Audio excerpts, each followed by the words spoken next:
আসসালামু আলাইকুম রহমতুল্লাহ বারকাতু।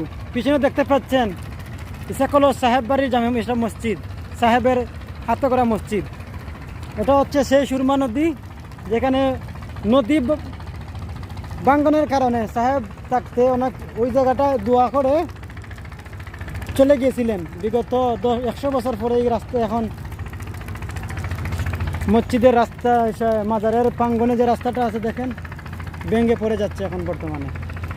তো বিগত 6 বছর পরে নিজ মাতৃভূমি নিজ গ্রামে ভিডিও করলাম। বিগত 6 বছর আপনারা জানেন বিদেশের মাটিতে ছিলাম, ভিডিও করতে পারি নাই। আজ সেই দিন আসলো ভিডিও করার জন্য। এই হচ্ছেন সাহেব, যিনি আমাদের আব্দুল করিম সাহেব। এখানে অনেক তাদের আত্মীয়স্বজন সহ তাদের বাপ সহ অনেক আছেন এখানে।